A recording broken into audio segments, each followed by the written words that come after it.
तो नमस्कार प्रणाम भोजपुरिया भैया लोग और सब बताएं कैसे बानी रुआ सब है। उम्मीद करता नहीं रुआ सब ठीक ठाक होखा भैया और हमहू ठीक बानी। तो स्वागत बाटे आप सबके राइटर विजय बागी के चैनल पर। और आज उपस्थित बानी रुआ सबके बीच में लेके फगुआ स्पेशल जबरदस्त पारंपरिक गीत। बहुत बढ़िया गीत के रचना कैले बानी और दिल से बताओ तन भैया कि एकर नया म्यूजिक बनवा के अब बढ़िया ढंग से गायकी कर देता नहीं तो गाना 100% होली में बच जाए भैया। तो चलिए देर ना करते हुए मैटर के शुरुआत कल जा कि कैसे गीत के गावे के बा, का एकर धुन बा, का लय बा। लेकिन वीडियो स्टार्ट कर सब पहले भैया एगो बात बतावल चाह।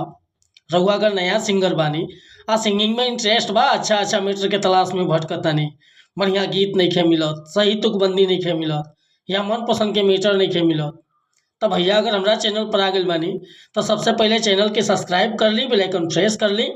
हर रोज रुआ के नया नया मैटर सुने के, देखे के और गावे के मिलत रही भैया।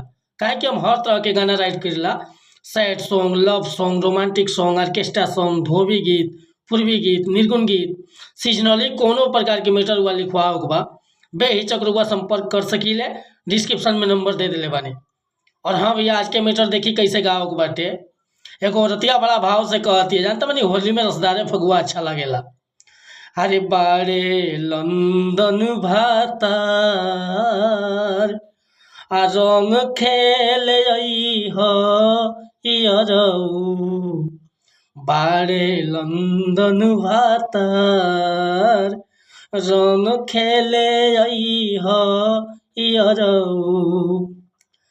रंग खेले हमसे यरऊ ए हो रंग खेले हमसे यरऊ लुटी हो जम के लहार आ रंग खेले यरऊ बारे लंदन भातार रंग खेले यरऊ। तो भैया अगर हमारा आवाज़ ना चलत हो, गाना पात हो बढ़िया से, तो हमारा आवाज़ पे मत जाम, काहे कि हम राइटर बानी, रउआ सिंगर बानी। रउआ के बखूबी और बढ़िया स्केल में हाई फाई बढ़िया से गा देता नहीं, कोरस करवा देता नहीं तो गाना फागुन में बच जाए भैया।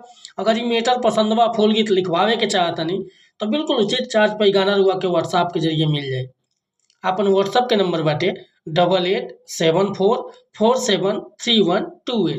कौन प्रकार के गाना लिखवाओ बा, चाहे नया म्यूजिक बनवाओ बा, बेहिचक रुआ कॉल या व्हाट्सएप कर सकता नहीं भैया।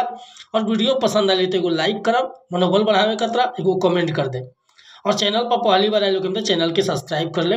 हर रोज रुआ नया नया वीडियो देखे के मिला नहीं फिर से अगला वीडियो में कुछ नया गाना के साथ। तब तक अनुमति चाहता नहीं। नमस्कार प्रणाम धन्यवाद भैया। जय हिंद, जय भारत, जय भोजपुरी समाज।